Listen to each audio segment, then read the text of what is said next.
안녕하세요. 사랑하는 성도 여러분, 반갑습니다. 은혜의 주님이 우리와 함께 하십니다. 우리와 함께 하시는 주님을 찬양합니다. 기도합시다. 하나님, 감사합니다. 오늘도 주님을 생각하고 또 말씀을 기대하며 주님 앞에 섭니다. 저희들의 삶이 하루하루 주님과 동행하는 삶, 또 말씀을 따르는 삶이 되어 이 사순절 기간 동안 더욱 경건하게 또 거룩한 믿음의 길 걷도록 인도하여 주시옵소서. 예수님 이름으로 기도합니다. 아멘. 네, 오늘 말씀은 시편 52편입니다. 1절부터 마지막 9절까지입니다. 포악한 자여, 내가 어찌하여 악한 계획을 스스로 자랑하는가?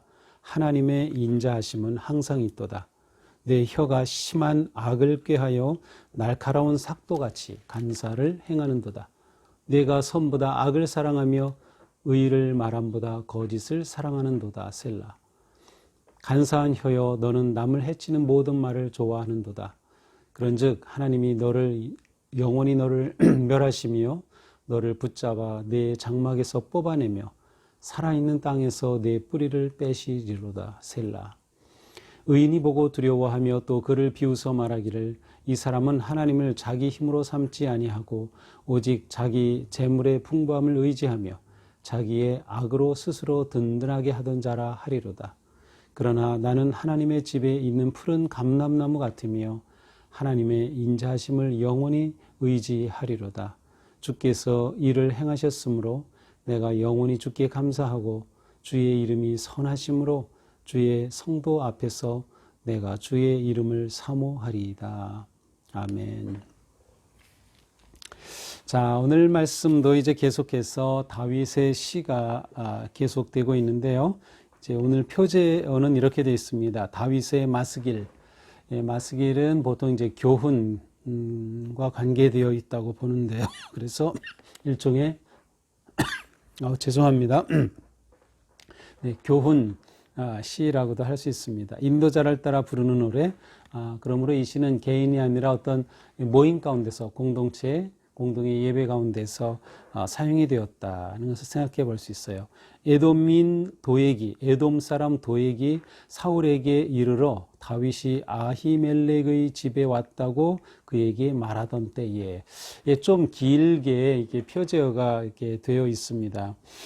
사실 이 시편 52편이 만약 여기 나온 것처럼 에돔 사람 도액과 관계된, 그리고 아히멜렉과 관계된 그 사건을 말하는 것이라고 본다면 아마도 이 시는, 물론 이 사건이 있으면 바로 그때에 이 시를 딱 지었다고도 할 수 있겠지만, 아마도 그때를 기억하고 또 기념하면서 지은 시라고도 할 수 있습니다.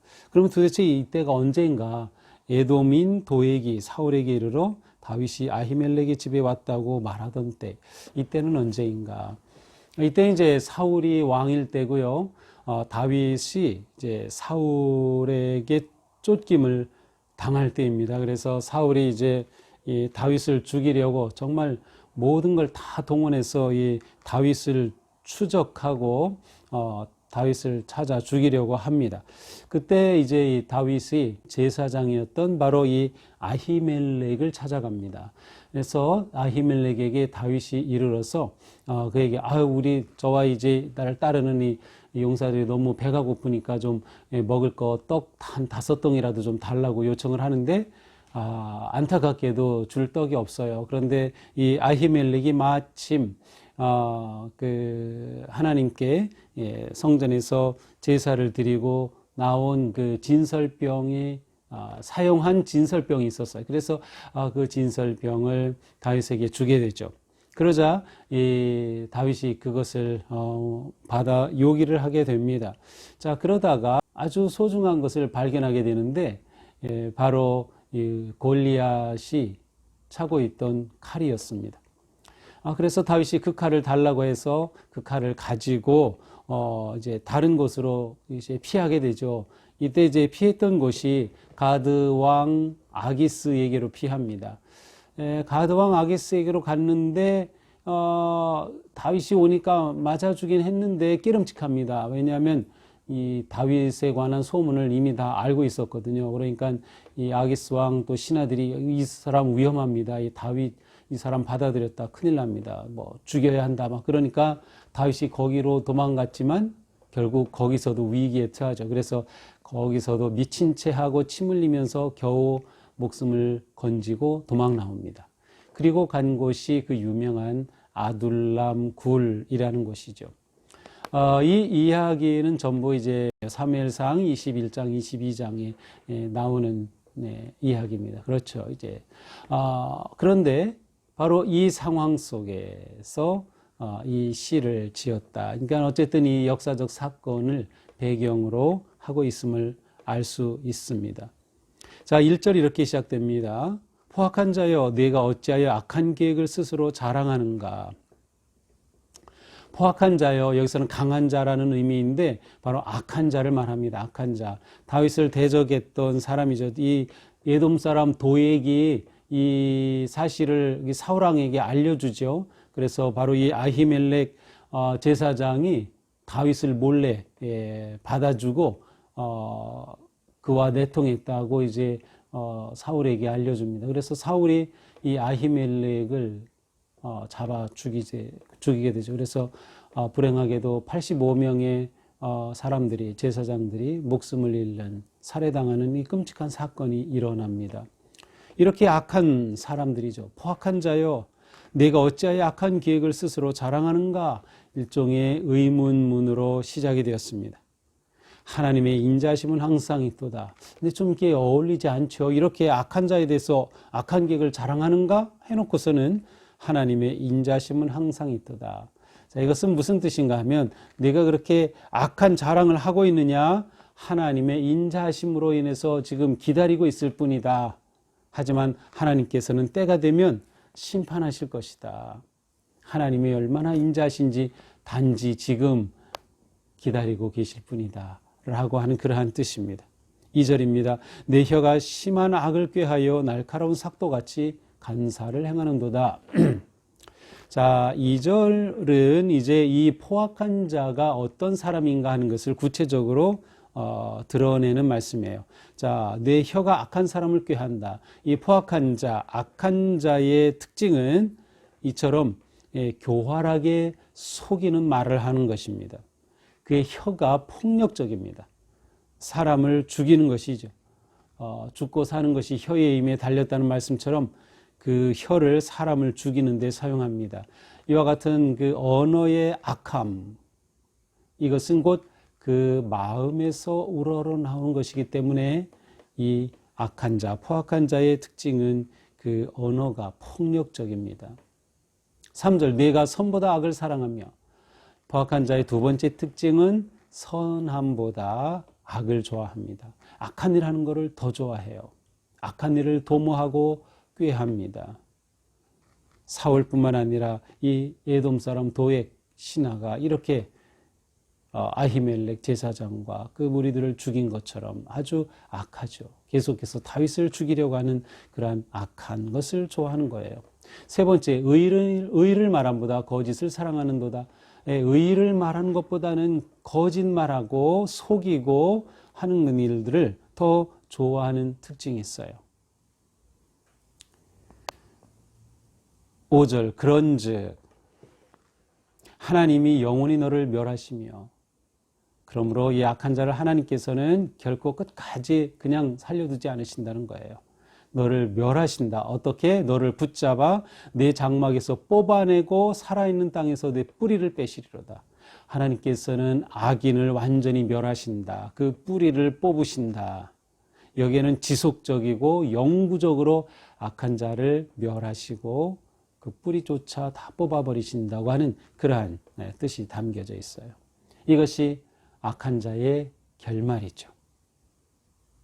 이러한 상황을 의인들이 지켜보게 됩니다. 6절, 의인이 보고 두려워하며 또 그를 비웃어 말하기를, 의인들이 하나님께서 심판하시는 이러한 모습을 보면서 또한 그를 비웃어 이처럼 하나님의 심판당하는 자들을 비웃어 말합니다. 이 사람은 하나님을 자기 힘으로 삼지 아니하고 오직 자기 재물의 풍부함을 의지하며 자기의 악으로 스스로 든든하게 하던 자라 하리로다. 여기에 또 이 포악한 자의 특징이 또 나옵니다. 이 포악한 자의 네 번째 특징은 무엇입니까? 다섯 번째 특징은 무엇입니까? 영원히 다섯 번째 특징은 하나님을 자기 힘으로 삼지 않는 거예요. 하나님을 자기 힘으로, 자기가 의지하고 자기의 힘을 얻는 근원이 하나님이 아닌 거예요. 그럼 무엇인가요? 오직 자기 재물의 풍부함을 의지하여 자기가 가지고 있는 재물을 의지하고 재물의 힘으로 살아간다는 것입니다. 이렇게 되니 자기 악으로 스스로 든든하게 하던 자라. 하나님이 필요 없는 거죠. 자기의 힘, 그 악함으로 자기가 든든히 서을 수 있다고 생각하는 사람들입니다. 그러나 하나님은 앞에서 본 것처럼 심판하시죠. 그럼 이러한 심판을 받는 악인들과 반대로 의인은 그럼 어떻게 될까요? 8절입니다. 나는 하나님의 집에 있는 푸른 감람나무 같으며 하나님의 인자심을 영원히 의지하리로다. 의인은 하나님의 집에 있는 푸른 감람나무와 같다. 하나님의 집은 성전을 말하지만 좀 의미상으로 확대한다면 하나님 안에 거하는 것이에요. 하나님과 함께 있는 곳, 하나님이 거하시는 곳에 내가 있는 거죠. 그래서 하나님 안에 거하는 사람은 푸른 감람나무와 같다. 그 감람나무의 푸르름은 정말 그 풍성합니다. 그 생명력과 활력이 넘치는 그러한 모습이에요. 의로운 자를 하나님께서는 이렇게 세워주신다고 하는 거죠. 그러니까 의로운 자는 하나님을 의지합니다. 악한 자는 하나님을 버리고 재물을 의지한다고 하였어요. 하나님의 의인자심을 영원히 의지하리로다. 의로운 사람은 오직 하나님의 인자심만을 의지합니다. 마지막 9절입니다. 그러 주께서 이를 행하셨으므로 내가 영원히 주께 감사하고 주의 이름이 선하심으로 주의 성도 앞에서 내가 주의 이름을 사모하리이다. 자, 여기서 내가 주께 영원히 감사하고 이 표현은 사실 원문에는 없다고 합니다. 실제로 찾아보니까 영어 성경 또 표준 세번역에서는 이러한 내용은 없어요. 영원히 주께 감사하고 이 구절은 없이 나머지 구절이 있습니다.